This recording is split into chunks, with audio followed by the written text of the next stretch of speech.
Broadcasting from the business capital of the world, this is the Podcast Business News Network. All right. Thank you, Mr. Producer, and welcome back, everybody. I am joined by the one and only, my friend. This is Miss Frankie Hart.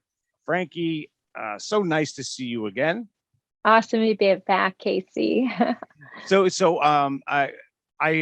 can tell people I know that you're an expert in yoga and many other things, but tell the audience, please, and let me give it in your own words, a little bit as a refresher about yourself and about your business and what you do, and then we'll get into your great topic today, which is going to be a good one. Wonderful. So my name is Frankie Hart, and I started the yoga studio, Satya Life Yoga, over 17 years ago.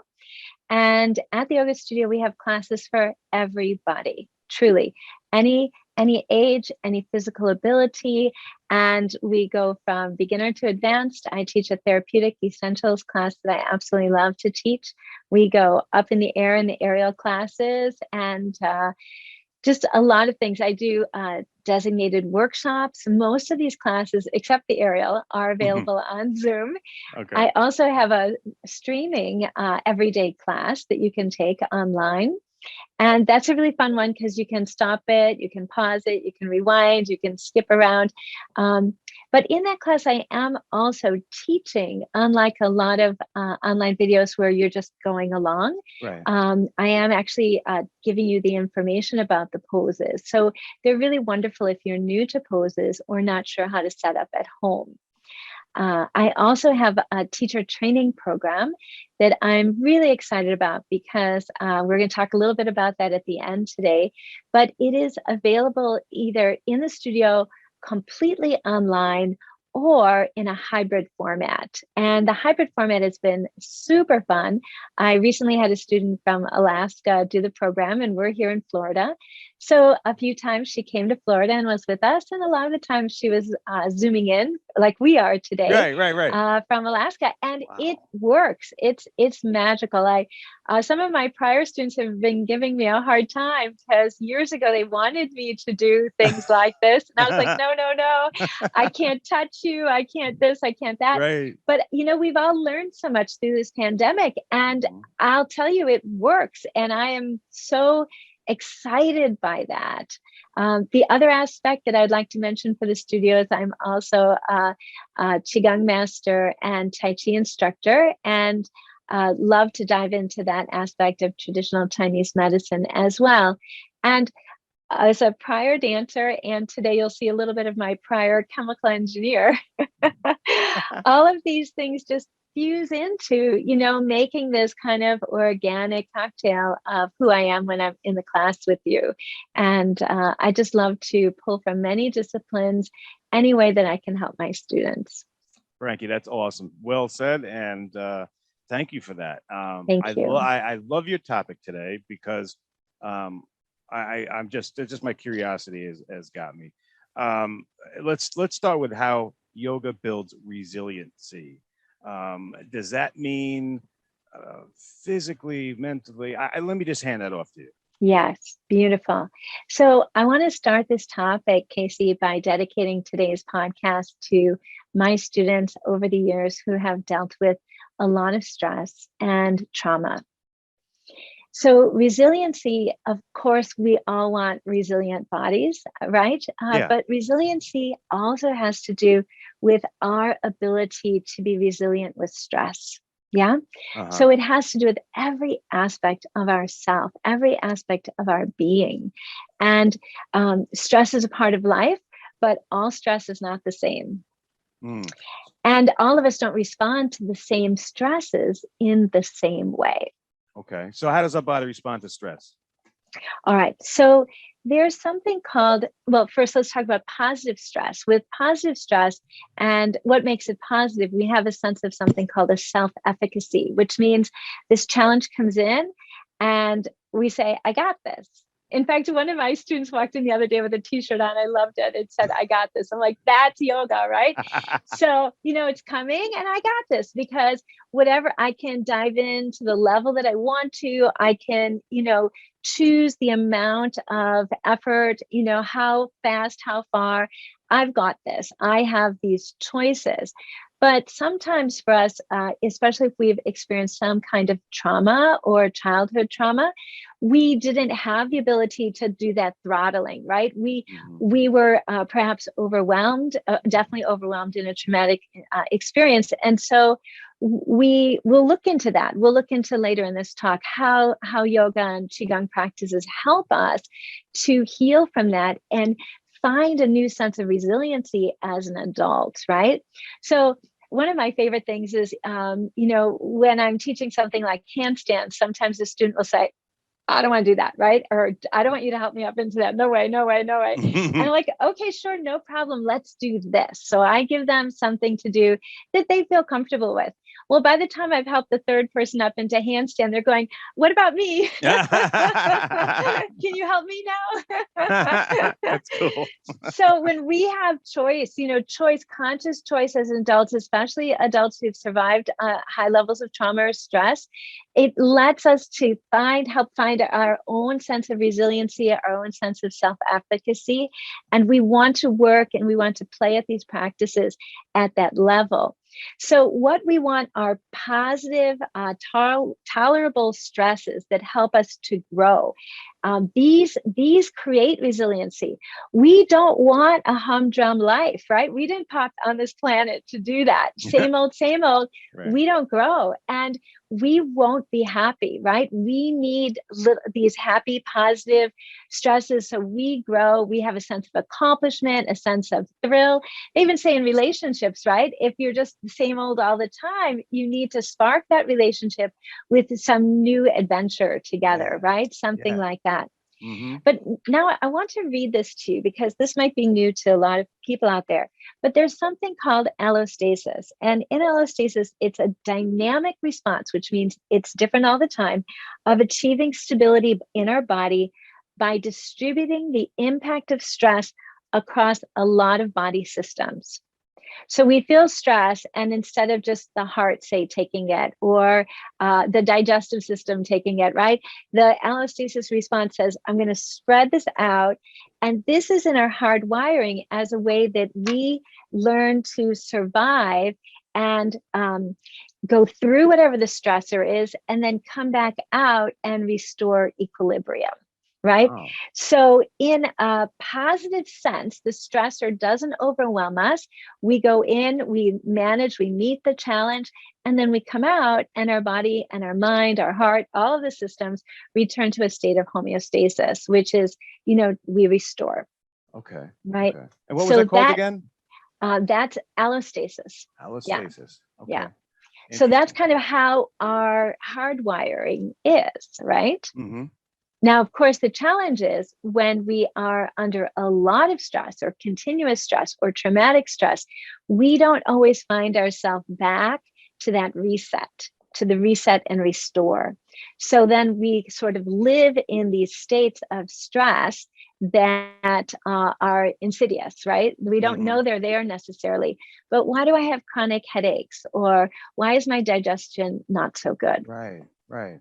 And we want to get to homeostasis. Is that where, yes. Is that Perfect. where we want to restore to that? Yes. Okay. Yes. So how about health promoting behaviors to get to that homeostasis? Can you expand on that? Tell me about Absolutely. Absolutely. How do we help ourselves? So all of the 8 limbs of yoga are key for helping us with that. And if you're interested in a deep dive into those, please listen to our earlier podcast. Casey and I had some great discussions on those. Yeah.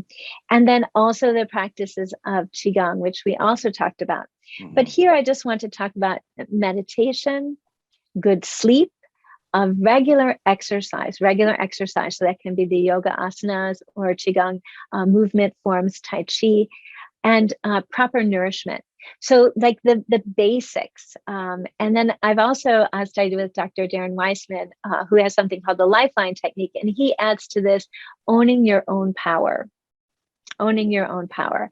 And I think that's very important, because when we lose that sense of our own self, right, it's hard to restore to a place of balance, because the ground is shifting. Yeah. If we lose our sense of self, where is the foundation for us, right? Right. Right. Right. Um, Now, you've mentioned before about the autonomic nervous system. Can you tell Yes. the audience a little bit about that and expand on it and how it relates to resiliency? Beautiful. So the autonomic nervous system is the part of our nervous system that responds to everything that is outside of our conscious control. My favorite way of saying this, when I taught at the performing arts school, it was a high school for performing arts. I was teaching in the dance, and the kids would often say, "Oh, I want to work my stomach, Miss Hart." And I would say, "No, you don't." Would you like to work your abdominals? Okay, but let's just let your stomach digest, right? And I always took that as an opportunity to talk to them about these kinds of things, right? Because as if we have conscious control, if we want to do, our sit-ups or some core work, that's fine. But we're not going to sit down and tell our stomach to digest better, right? In fact, that's going Right. to get in the way, right? Yeah. So the autonomic nervous system takes care of all those things like heart rate, breath, digestion, circulation, even perspiration. Those are things, we don't choose Well, yeah, we at can. the Yeah. level. And then the autonomic nervous system has two branches, and these two branches you know, are starting to get talked about a little bit more in general spheres, and that makes me really excited.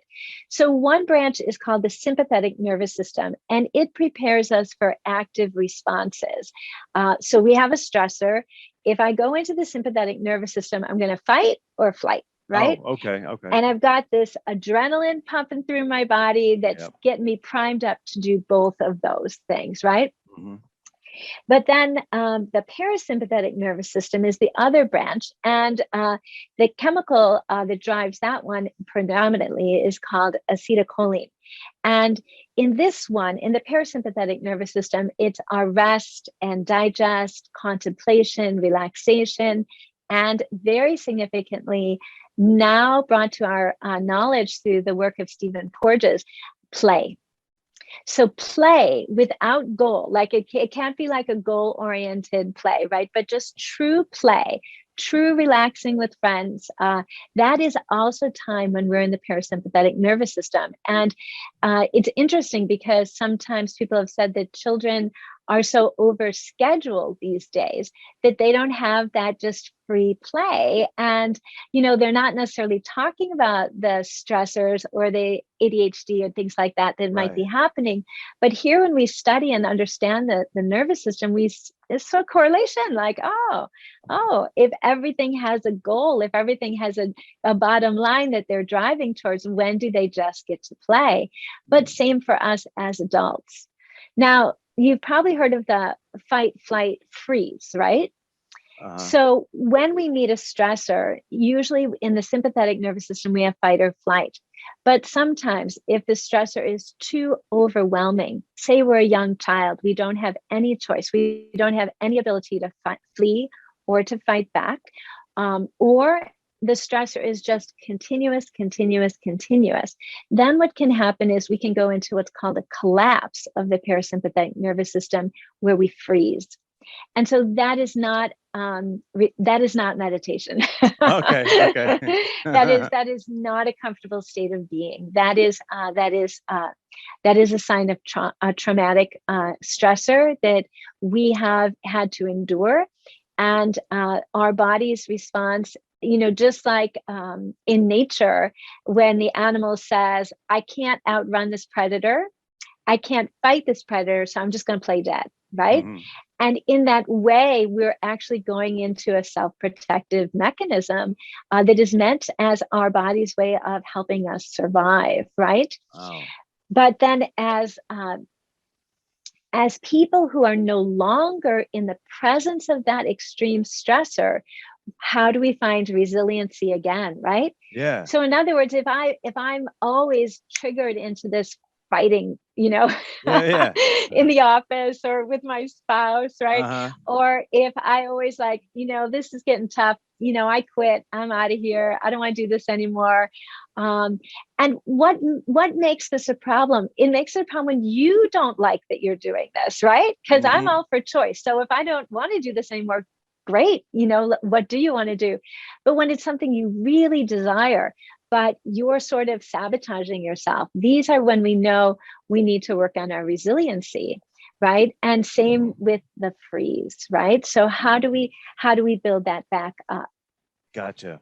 There's something that you've said about the zone of Mm. resiliency. What is that? And can you expand on that a little bit? Yes. So I love this image that there's a zone of resiliency, and that like this is a comfortable high and this is a comfortable low, right? Okay. And that brings us to a sort of yin yang balance, right? So I'm comfortably in the sympathetic nervous system, I'm comfortably in the parasympathetic nervous system. In other words, I'm active and then I rest. Okay. And these are all your yin yang balances, like night and day, summer and winter, activity and rest. When we have a comfortable zone of resiliency, a stressor comes in and, you know, like I was saying, we got this, Yeah. or, well, I wouldn't choose this, but I can manage this, right? I can Uh-huh. get through this. And then after we work through that, we have a time period where we can restore, right? So then I go home, I rest with my family, or I do my meditations, or I take a walk with the dog, or, Right, you right. know, have a date that's comfortable. You just have these this cycle. Mhm. And what we want to do ideally is to have a wide zone of resiliency. If our zone of resiliency is very, very short, then somebody cuts us off in traffic and we're done, right? The day is over. We don't know why, or there's just the smallest hiccup and we find ourselves wanting to cry or wanting to leave something that is very meaningful for us. And we want to have that wide range so we can live dynamic and healthy and exciting lives. I have a little story for you if you're up for it. Yeah, totally. Yeah, please. All right. So years ago, I had a really aha moment of understanding the zone of resiliency for myself. I had been at a yoga retreat,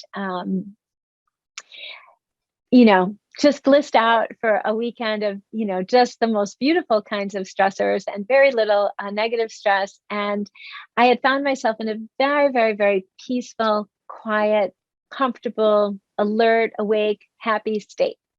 And I returned home. And when I got home, you know, there was a little thing that, you know, probably happened with the house. And I was like, oh, okay, I can deal with that. And I remember thinking, oh, I'm still, I'm still blissed out. You know, I can manage that. That's fine. I got And then this. I got this. Yeah. And then another thing happened. And then a phone call came in and it was like not the easiest news. And I was like, okay.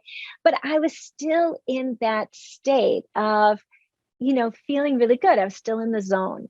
Yeah. And then and everything was just slipping off me, you know, like they say, water off a duck's back. Yeah. And then I was ironing, and that's the funniest thing, Casey, because I rarely ironed.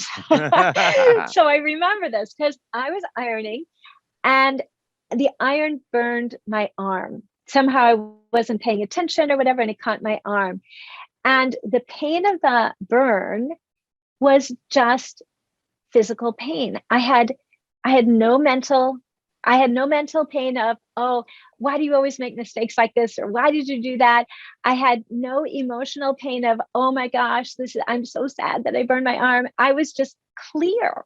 I Mm. was exactly like how they say people, like when they go into surgery, they can get in that meditative state of mind. I felt it, but I had no emotional or mental strain or stress or pain about it. And as I was observing this inner state of peacefulness inside of myself, I watched, like at bay, all of the earlier stressors of the day, like accumulated up in a stack of pile that just wanted to blow right into me. Wow. Like, and then this happened, and then this happened, Yeah, and then yeah, this yeah, happened. yeah. And I was like, oh my gosh, this is what we do.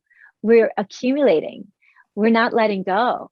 Like, I really watched how my brain, even though in the moment I was letting go, on the back burner, it was accumulating the day's stresses and just waiting for that one more straw to tip it over the edge, take me out of my zone of resiliency, and go down into that negative state. So it's really amazing, isn't it? That zone of resiliency gives us, a much broader spectrum for us to move through our life, comfortably. Wow, thank you for sharing that. That's is your arm okay now? Absolutely. In fact, it had the tiniest little mark for a long time, and I kind of wanted it to stay as a little scar to remind me of that story. And I always say, probably because I wanted that, it healed perfectly. Oh, that's funny. So now, bringing it back, if you can, please expand more on with what you've been telling us. Yoga, developing resiliency, using yoga to get to. Yes. All right. So Elaine Duncan has a list of things that she says healing from trauma, and we could take trauma as a real extreme stress. So all of us have had some kind of stress, and more powerful stress. So healing from the stress requires finding a place of quietness within ourselves, right? So the practices of yoga, and we talked about this earlier, whether it's through the asanas or the meditation, help us find this quietness within. Sometimes when it's very difficult for people to find quietness when they're sitting still in meditation, they find that when they're physically active in the poses, right? And that's really beautiful. So we're transitioning from that thinking hamster wheel mind into a quiet mind through the practices of the poses, meditation, pranayama, the breath work, concentration. Then the next thing she says, restoring our ability to see clearly. So when we are quiet and when we're able to become present, right? Present implies what Ram Dass used to say, his very famous quote, be here now. What is so important is most of the stresses that live in our body are not happening right now. They're past stresses. And so how can I see clearly if I'm not even in the present moment, right? So that is so important. So if I'm in the present moment, I can really make some conscious choice because I'm seeing what is happening now. I often teach my students, if they suffer from a high level of stress, to really get in that quiet state and then ask yourself when they feel uncomfortable, open your eyes, look around. Am I safe? Listen, am I safe? Feel the body, see your environment, become very grounded in the present, because no one should or could relax if they don't feel safe, right? Yeah. So most of our feeling of fear is not in the present moment. The lion was there at some point, and then that fight flight response, or fight flight freeze response helped us, saved us, perhaps even maybe saved our life. But now that lion's gone, and how many years are we holding on to that really intense stress? Maybe decades, right? Yeah, great point. And it's humbling, Casey, because so many of us have experienced something like this and carry that. And so that brings us to one of her points, which is letting go. And when we start to understand that this is not happening to me right now, it gives us the ability to let go, right? So that's very, very powerful. Also, having the ability to navigate obstacles, she says. Well, there is an example that Bessel van der Kolk talks about in a beautiful book called The Body Keeps the Score, that one of the reasons that the yoga was so beautiful for people dealing with high levels of stress or trauma survivors was that they were given some finite thing to do, like hold this tree pose balance for this amount of time. And it was a challenge, and they knew it was going to end. So you're given you're experiencing this stressor, which is now a positive stressor, hopefully in a safe and encouraging environment, right? Which is also very helpful for us to heal. And they have a sense of accomplishment. So that builds self-efficacy, right? Yeah. And we don't have this, it's not a performance, and nobody's grading you. Truly. And I work very hard to tell my students that they should not grade themselves either. They all have A pluses just for showing up, right? And doing their best. That's really what it comes down to. Also, she says, cultivating compassion for ourselves and others. And we were talking in the last couple of weeks about the yamas and niyamas as the two branches of yoga in these ethical behaviors. And that the first one is ahimsa, to do no harm, right? So contemplation on the yamas and niyamas and discussion about them in yoga has often brought so much enlightenment for people, so much freedom in their hearts as they look at themselves, right? Yeah, Frankie. I'm go for it. sorry, we are way past time here, but let me stop you. We can pick this up next week, but let people know how to get a hold of you, please. Another great one. Thank you. Yes. Great information. Oh my gosh, you're so welcome. So to get a hold of me, Frankie Hart, and the yoga studio is Satya, Satya, Life Yoga, 863-802-9642, or satyalife.com. Awesome. Frankie, thank you so much. And guys, thank we'll you, be right Casey. back. All right. Are you looking for even more of the podcasts and hosts that you love? The Podcast Business News Network is proud to announce that you can now listen live on the MyTuner Radio and online Radio Box apps for iOS, Android, and the Amazon App Store. Or check us out online. Search for Business News Network on mytuner-radio.com, or search Podcast Business News Network on onlineradiobox.com/US so you don't miss a minute of the action.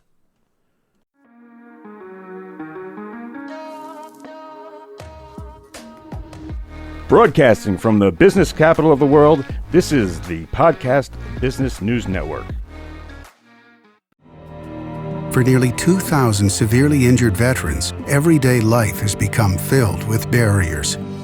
Day-to-day simple tasks can become pretty daunting. I have to carry my chair up 2 flights of steps or have somebody do it for me. What scares me the most is just the falling.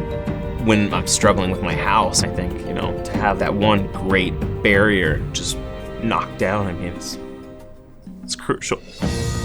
Home for Our Troops is a wonderful nonprofit that builds a mortgage-free, fully adaptive, handicap-accessible house. And there's no catch. It'll be our very first home that we've ever owned. This is a game changer. This is where your life begins again.